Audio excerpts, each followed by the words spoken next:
Hello everyone, welcome to our YouTube channel, The Commercians. I hope that you all are doing good and safe at your place.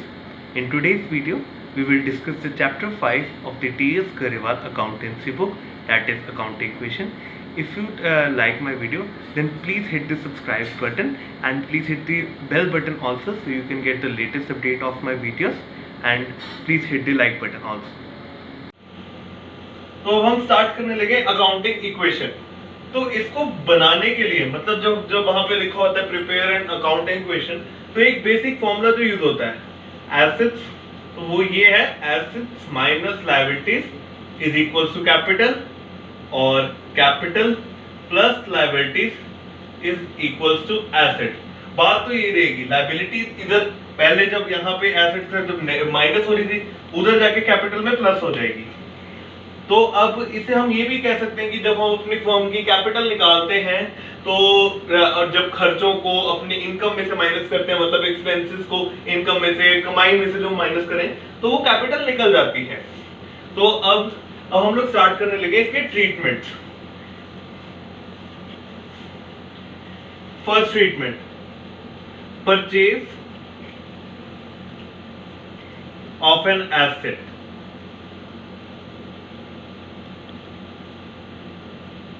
ये भी हम लोग दो type पे करते हैं। कई बार हम लोग कैश पे खरीदते हैं अपनी एसेट, और क्रेडिट भी होता है कि मतलब हमने किसी से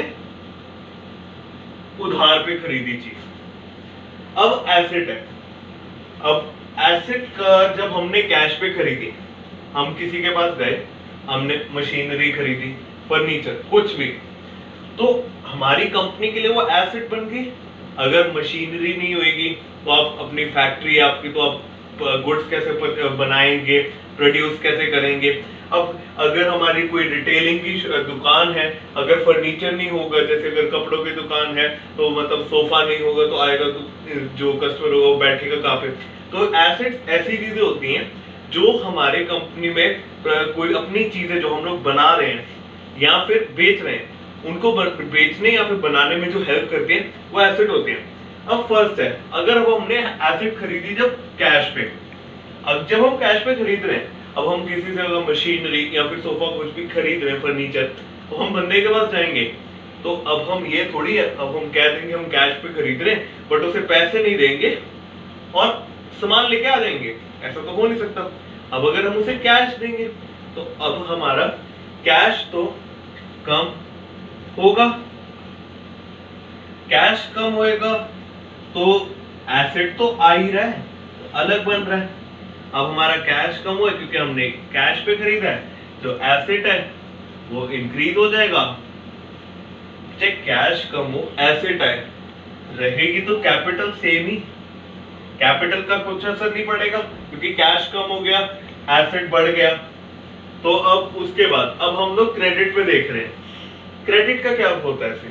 क्रेडिट पे जैसे हमने किसी से उधार पे सामान खरीदा, ये मैं लिख देता हूं यहाँ पे, ये कैश स्टेटमेंट थी। अब सेकंड वाली लिख रहा हूं मैं यहाँ पे, क्रेडिट ट्रीटमेंट। क्रेडिट ट्रीटमेंट क्या होगा? क्रेडिट मतलब हमने किसी से मशीनरी या फिर फर्नीचर उधार पे खरीदा अपनी दुकान या फिर फैक्ट्री के लिए, तो अब हमने क्रेडिट पे खरीदा है, तो इसका मतलब ये कि कैश तो हमारा कम होगा ही नहीं होगा। और ये जो चल रहा है ना, ये चल रहा है एसेट के ऊपर। ये जो है ये हम लोग एसेट के कॉलम के अंदर लिखते हैं मतलब, और इसको आप यहाँ पे ऐसे भी लिख लो कि ये सेम रहेगी कैपिटल हमारी, हम ऐसे लिख देंगे इसको, हम जिससे हमें याद रह जाए कि हमारी कैपिटल में कुछ फर्क नहीं पड़ेगा। और हमने क्रेडिट पे खरीदा है, कैश तो कम हो गए, तो जो हमारा एसेट वाला कॉलम बनेगा,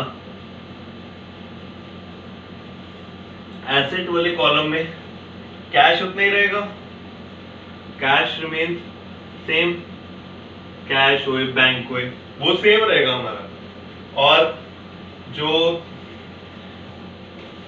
एसेट आई है, अब एसेट तो हमने खरीदी है तो वो तो हमारी कंपनी के लिए बन गई है, ये अलग अकाउंट बन जाएगा, एसेट बढ़ गई, कंपनी में एसेट बढ़ गई तो हमने शो कर दिया। अब बट हमने खरीदी है, चाहे क्रेडिट पे खरीदी है, पैसा तो हमने देना ही देना है उसे। ये तो है नहीं कि हम उसका पैसा मार लेंगे, हमने उसे पैसा देना, चाहे वो क्रेडिट पे चाहे वो कैश पे। अब क्रेडिट पे है तो उसका मतलब ये है कि हमारे लायबिलिटीज वाले कॉलम में क्रेडिटर जो होगा वो बढ़ जाएगा। ये क्रेडिटर लिखा है, हमारा क्रेडिटर बढ़ जाएगा क्योंकि हमने क्रेडिटर बढ़ाया है, बढ़ेगा क्योंकि हमने इन फ्यूचर तो उसे हमने पैसा तो इन फ्यूचर हमने उसे पैसा तो वापस करना ही है। तो अब हम देखें तो इसमें यहाँ पे फॉर्मूला होता है asset minus liabilities equals to capital. Suppose कर लो, यहाँ पे मैं कर रहा हूं, सपोज करते हैं हमारे पास कैश है 10,000, एसेट हम लोगों ने खरीद ली 30,000 की और क्रेडिट पे खरीदी है, तो इसका मतलब लायबिलिटीज में क्रेडिटर्स भी जो हमारे जाएंगे 30,000 के जाएंगे। अब जो हमारा फॉर्मूला है assets minus liabilities equals to cash. अब हमने अपने एसेट वाले कॉलम का करना है, तो ये कैश और एसेट को प्लस करेंगे तो ये बन जाएगा 40,000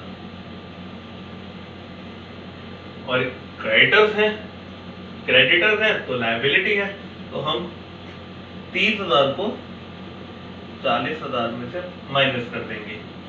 और हमारी पहले जो कैपिटल थी, क्योंकि हमने कैश से अपना बिजनेस 10,000 से स्टार्ट किया था, तो हमारी कैपिटल बिजनेस की 10,000 ही थी,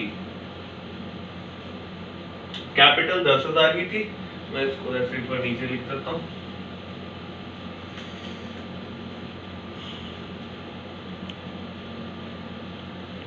कैपिटल 10,000 की ही थी।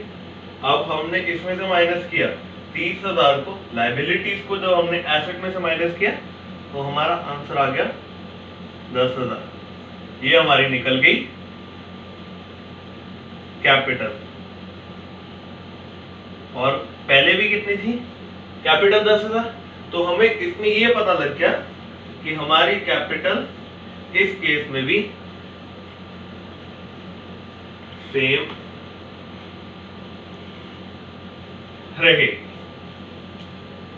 मैं दोबारा रिपीट कर रहा हूं, दोनों ट्रीटमेंट, जब हमने कोई भी एसेट कैश पे खरीदी है तो कैश हमारा कम होगा बट एसेट का कॉलम अलग बन जाएगा। जो ये चीज की थी, फर्क हमें कुछ नहीं पड़ेगा, कैपिटल हमारी उतने की उतनी ही रहेगी। अब यहाँ पे जब हमने क्रेडिट पे सामान खरीदा है, ऐसे अंडरलाइन कर देता हूं, हमने क्रेडिट पे सामान खरीदा है, एसेट में कैश उतना ही रहेगा क्योंकि हमने क्रेडिट पे खरीदा है, कैश पे हमने खरीदा ही नहीं है। एसेट बढ़ जाएगा, लायबिलिटीज भी बढ़ेंगी क्योंकि हमने फ्यूचर में पैसा तो उसे देना ही है। लायबिलिटीज बढ़ गई जिसमें क्रेडिटर्स आ गए, तो हमने फॉर्मूला में देखा एसेट माइनस लायबिलिटीज लगा के कैपिटल हमारी 10,000 आ गई, जिसका मतलब ये है कि हमारी केस सेम रहेगी। इसका कुछ फर्क नहीं पड़ेगा चाहे हम एसेट कैश पे खरीदें चाहे हम क्रेडिट।